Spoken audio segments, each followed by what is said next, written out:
Hi, everyone. It's Amr here. I'm the president of the Iranian Network of Students in California. This is a walk with me where we walk and talk to amazing people doing inspiring work. Nika, the mic is yours.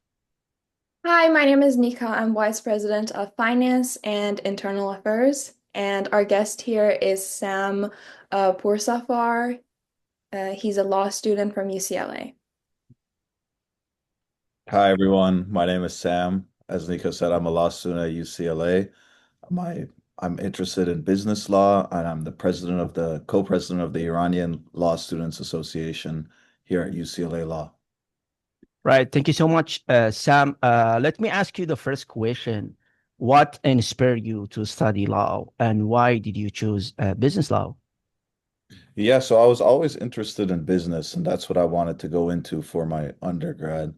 But then, each of us all have our own personal experiences and what makes us interested in a subject. And through mine, saw firsthand how a lawyer was able to help me go through a very difficult time. And that inspired me to want to do the same for other people. And I decided I wanted to do that, but through my interest in business, combine that with my interest in business as well. Right. That's such an interesting mix. Uh, I have the second question. You are the president of the Iranian Law Student Association at UCLA. What has that experience taught you about leadership and community, and specific for Iranian community? Yeah, that's really made me proud to help co-found this organization because I'm sure, as both of you know, in Los Angeles, the Iranian community is huge and the Iranian legal community is even bigger. There Yeah. are a lot of Iranian lawyers, and I've really appreciated having this organizing space that allows us to connect with the lawyers who are Iranian as well. For example, there was recently an Iranian-American Bar Association event where all Iranian-American lawyers were present. It was for a Nowruz gala. And me and my other co-president, we made sure that our group attended. And just even with something so simple, with just attending these type of big events, we already made so many different types of connections that would be useful to us in the future. For example, some of us met judges, some of us met attorneys at firms that we want to work with. Just speaking on my own anecdotal experience, one thing that I met is that I met some of the judges in the courthouse that I'll be working at next semester. So these type of networking events and hosting these type of organizations will help you learn more about the legal field, but also help with making connections because while you do have to be well qualified, have the grades and all that, a lot of it is connections and who you know. And that's the purpose of this type of organization is to foster this type of community and connection building. Right, perfect. I know how much work it takes to lead something like that while also being a full-time student, specific for our community or any organization. Let me ask you a third question in my part. How has your time at UCLA Law School changed how you see the connection between law and business? Yeah, so that's a great question because a lot of the time at UCLA, not just at UCLA, but all law schools are very theoretical and focus on just the legal aspect of whatever issue you're looking at. Like, for example, if you take the business law class or business associations, you're just going to be learning the law related to that. But there are so many issues that, yes, there's a legal issue as well, but there's an underlying business issue that you might be able to solve the legal issue, but that's not helping the business issue at hand. And that's something that I just didn't understand before taking these type of courses, especially seeing it now, like in my work, for example, like I'm not supposed to talk about some of the clients that I'm working with, but just in general, you might think you win by solving a legal issue, but really there's a underlying business issue that you may not know about as the lawyer that can affect how you represent your client. So law school prepares you very well for understanding the legal issues, but there is a lot of, I would say there is a gap that can only be matched once you start working to understand, okay, while this might solve their legal issue, there's this other business problem that they have that wouldn't be resolved with this legal issue that you've proposed. So it's these type of things that make you that yes, it's prepared me in the legal sense, but not in the business side sense because law schools are not businesses, they're Yeah. universities. Right. Perfect. It's amazing how law shows up in almost every part of business today. Yeah. Yes. Nika, would you like to move forward? Yeah, so just a clarification question. So now you're still learning, like while doing the job about like law and business, and you're seeing like some of the business problems that people are having. You have to like kind of change how you help them legally to like tailor towards the business issues that they're having. Is that what you're saying? Yeah, like I'm working now at a large law firm called it's the name is called Venable and I'm enjoying my work there and a lot of the things that, you know, if I was writing a law school exam about like how to resolve their issue, I would say like, okay, this is how like they could do it. But there's this business issue that they have that like, okay, yes, that solves their problem, but that's not like what they're looking or it doesn't make sense in a business perspective. I can't talk about like my current clients or the people that I'm working with now, but just as an example that I've heard in my business class, for example, there was one case where essentially there were two companies buying each other. And when one of the companies was buying the other, the owner in that company was going through a divorce. So there were legal proceedings on how the shares would be split between this husband and wife. And so we were talking about in the class, okay, what are legal ways to help stop this issue from happening? And then the professor was talking about, yeah, you could talk about, prenups and asking everybody in the business transaction who has a prenup with their wife or husband. But then, yeah, that's a legal problem that you're solving and you're making sure that you're taking care of this. But it's also just weird to bring that up in like in a Mhm. business meeting, okay, how many people here have prenups? Oh, who doesn't have a prenup? Okay, let's talk about you making a prenup now to make sure this type of issue doesn't get resolved. Like, yeah, you're solving a legal problem or you're preventing a legal problem from arising. But there's a business aspect to that it makes it strange to bring that topic up in a business meeting, even though you're doing your best as a lawyer to try to stop any stop any legal issues from arising. So it's a you have to find a balance. And this is my first summer working at this large law firm, so I'm still finding that balance myself. But just recognizing and knowing that there is a balance is important. Yeah, I think like other than just like the legal things that you learn in law school, you have to also apply like problem solving skills and like how to think. Like it's like a step further in real life, I feel like. Yeah. Also, we've heard that you've been awarded the Latham and Watkins Business Law Scholarship. Congratulations on that. We want to know what that recognition meant to you and how has it impacted your career. Yeah, that recognition, it gave a monetary s- like scholarship as well, but really I would say the most valuable part to me was the community that I had access to.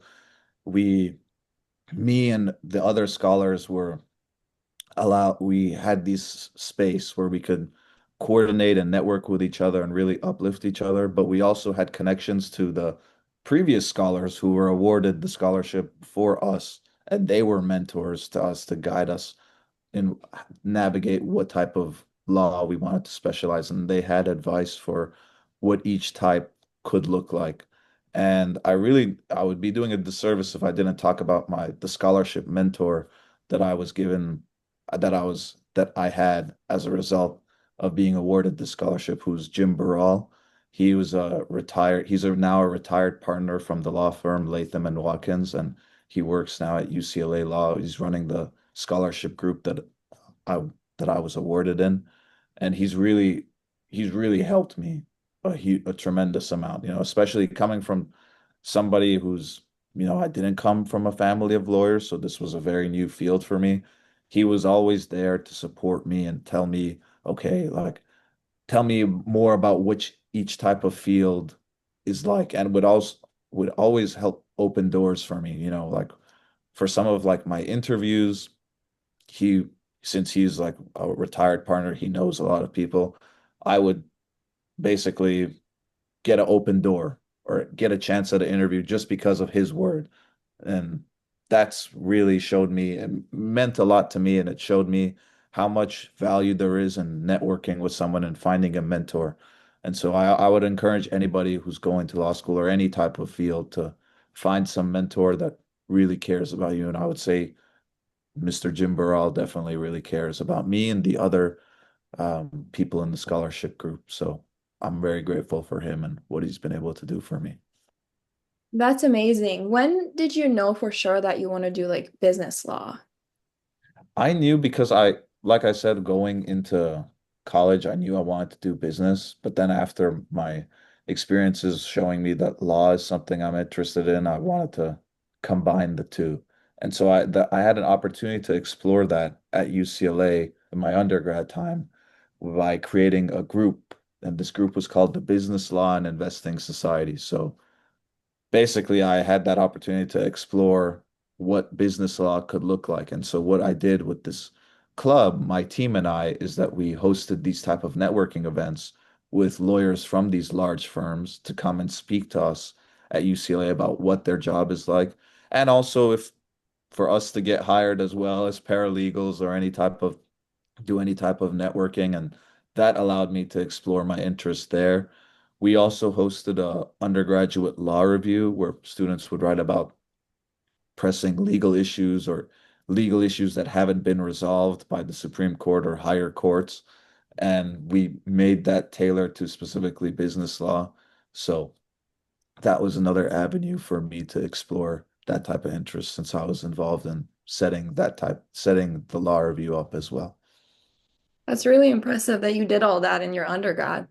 I know a lot of people watching this are interested in pursuing law. So, what advice would you give to yourself when you were an undergrad, and wanted to come to law school? Like, what would you, like, what advice would you give, and what didn't you expect, when you were an undergrad that now you know when that you're in law school?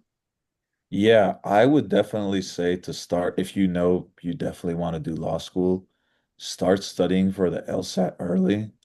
The LSAT wasn't easy for me. I'll be 100% honest. For some people it is. Like I know there are some people that just like take it and score like a 170 or don't study and score 170. That's great for them. That wasn't the case for me, and that's not the case for a lot of people as well. And really the only way you can do good is just by studying and practicing and just doing as many practice tests as you can. I started my LSAT journey a little bit later because I wasn't sure I was going to do 3 years or 4 years. I ended up graduating in 3 years, so I needed to speed up my LSAT studying. And yeah, I really wished I gave more time to studying at the LSAT than I did. Is there anything about law school now that you didn't expect? Is it harder than you thought, easier than you thought? Do you have any comments on that? It's I would say it especially depending on what you study in the undergrad, it can be very much like the same level of intensity, but it's a different type of studying and it's a different type of exam that you're taking that it just takes getting used to. And that's the most difficult part is getting used to how the law schools want to test you and how they teach you. Because instead of going, like, especially your first year, instead of going into real depth about one specific subject, they want to teach you everything about everything on one specific subject, and you just learn so much. And then you have to apply that for the test. So some people in undergrad, like depending on their majors, really go into one topic and delve into one field and become an expert in that. And you do that in law school in your second and third year if you want to. But in the first year, you're taking these survey courses that are about, like, for example, torts or contracts. It's such a broad subject that you learn about everything. So it's a different type of learning. You have to learn how to absorb many different things, and you also have to learn how to apply those many different things that you're learning. So that's one. Um, the second thing that I would say about law school, could you remind me again of the question? Yeah, what was something you didn't expect when you were an undergrad? Yeah, something else that I didn't expect is really the huge amounts of reading as well. Like there would be like 100 pages just for like one course in the week. And it's like dense legal writing that like I didn't even really, it would take me a long time to understand. And sometimes, depending on who your professor is, they could assign you one case from like, I don't know, 1763, written in like an English that you've never, like Shakespeare's English or something like that, that you've never written before. And it's like, it really feels like you're reading another language, especially like for people that who English isn't their first language, like especially like for us, the Iranian community, many of us probably learned Farsi first. It's hard to understand like what it's even saying. So that was something that was unexpected, but there are ways to get around that as well. Like for example, there are a lot of these case summary websites. The most popular one amongst law students is Quimby. Many of us use that, and it's a great way to, make sure you're understanding what the professor wants you to read. So yeah, those two is what I would mention as the things that really surprised me. Yeah, what made you choose UCLA for your law school between all the options that you had? Yeah, it was really a tough call for me, especially financially. I had some good offers from other schools to attend, but I knew I wanted to be in California. I knew I really enjoyed Los Angeles, and I wanted to be in Los Angeles. And there really isn't like a next better choice for if you want to do networking and live here than UCLA. Even if you want to work for these large law firms, which go by the prestige of the school, there are more prestigious schools than UCLA. There's a study that shows that out of all those large law firm jobs, one in Los Angeles, 1/4 of them are from UCLA students. Just 1/4. So 25% of the legal market in like Los Angeles for these large law firms is just UCLA. So that was also showed me not only for these large law firms, but other types of legal entities as well. Having a connection to UC Los Angeles would be really strong. And since I knew that's where I wanted to be in LA and definitely especially in California, that's what I really wanted to be in. I would go here. Yeah, and you went your undergrad there. It's an amazing school. They call us double Bruins. Many law students feel torn between public interest and corporate law. How do you personally navigate these two things? Yeah, it really comes down to what do you want to do and what are your values. So, for example, some people, especially a lot of public interest people I've met, don't ever plan on having their own family and don't really care as much as have an incentive to grow their finances as much as somebody who does plan to like have their own family, for example. And it comes down to values and what you want as well. Like some people might not want to live in like an expensive area or, go on expensive vacations and these type of things. And if that's the if you're okay with that and really want to do one type of work, then that's how you can navigate public interest. But if your values are different and you would really want to have financial security and you're not comfortable with these type of things to pursue an area of law that you may be more interested in, then the private practice would be more interesting for you. But it also comes down to what your interests are as well. Like a lot of the public interest people genuinely don't care at all about business law or like they won't even take like the courses in it. They don't care. Like it's not their interest. The same way how many people in business law really don't care about a lot of it, maybe it's wrong to say that they don't care. Just as not as interested in the civil rights work and other types of work that public interest people do. And so it really comes down to what you're interested in and what you're comfortable with your salary because you will be making a lot less doing public interest work. But if you're okay with that, go ahead, go ahead and do it. If you're not okay with that, there are options to not pursue that as well. And I will say I've learned about this more. The career center at UCLA is also talking about it as well. There is this blend. They're called private public interest law firms. So what they are is that they're still a private law firm. They're a business, but they do a lot of public interest work as well.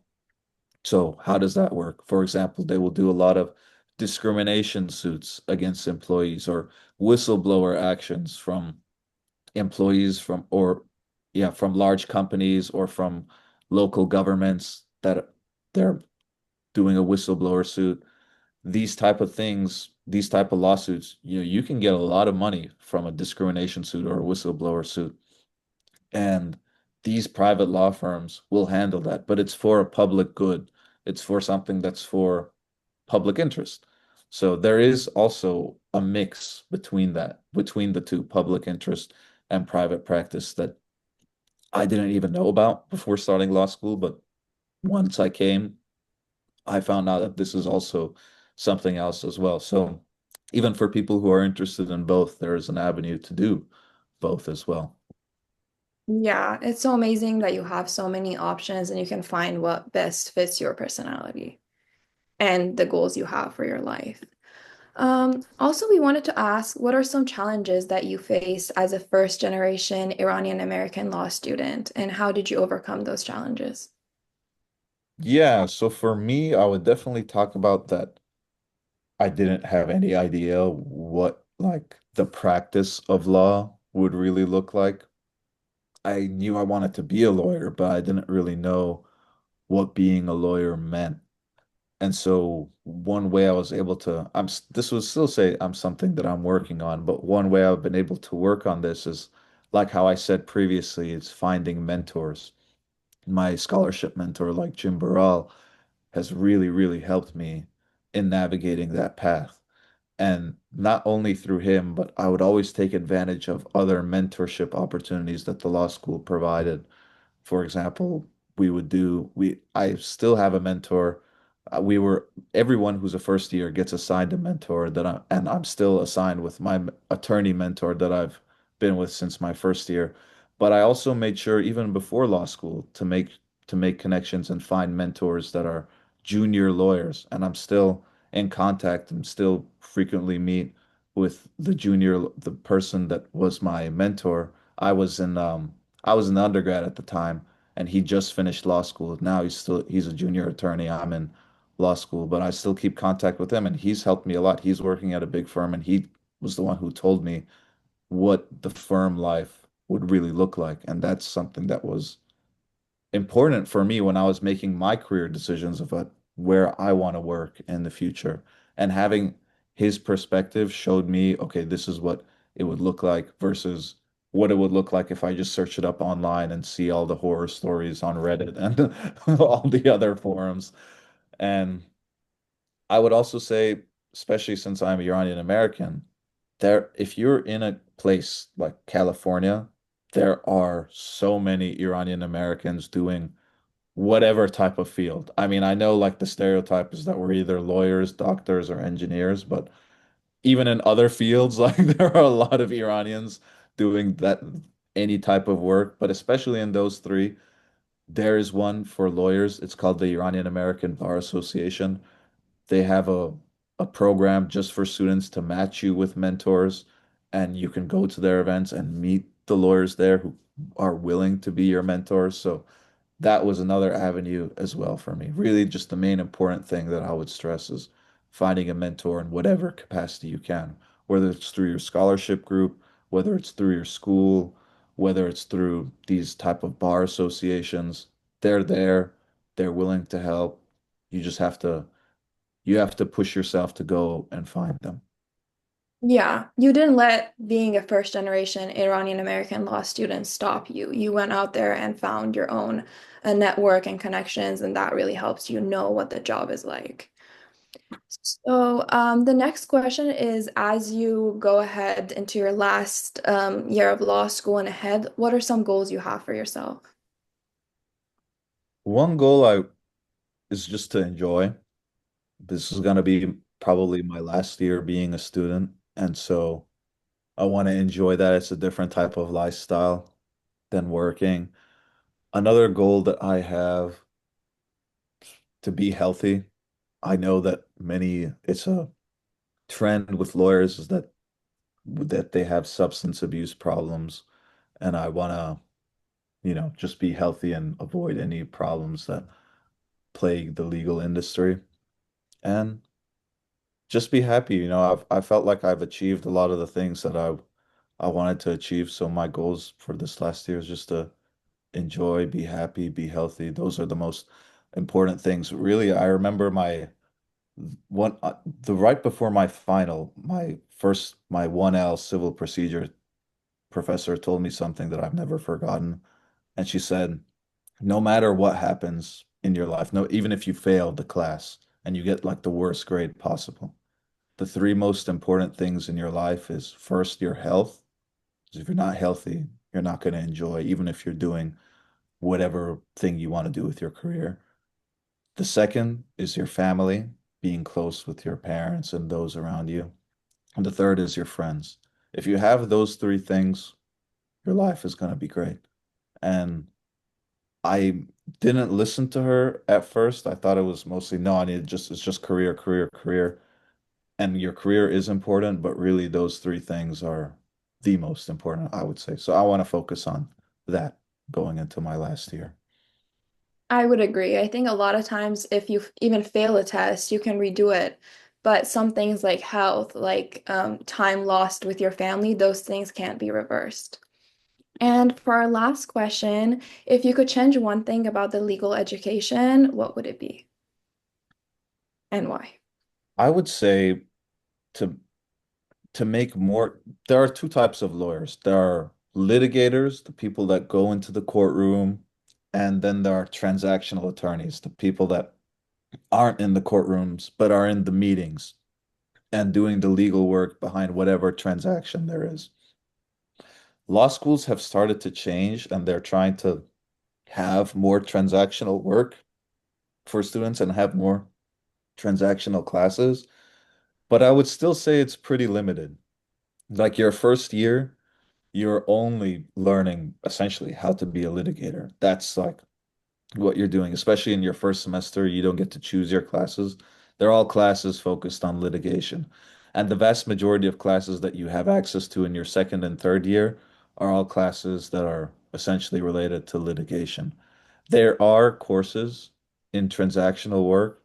They're very hard to get into because there aren't many of them and many students want to take them. What we have at UCLA is for if you want to take any class, it's basically like a lottery system. So you don't really have much of a choice. It's just sort of by chance you get what classes you can. And there aren't that many transactional courses where you could learn what's that's like. So basically for me, like my first experience with the transactional side of law, the business side of law is through my work right now.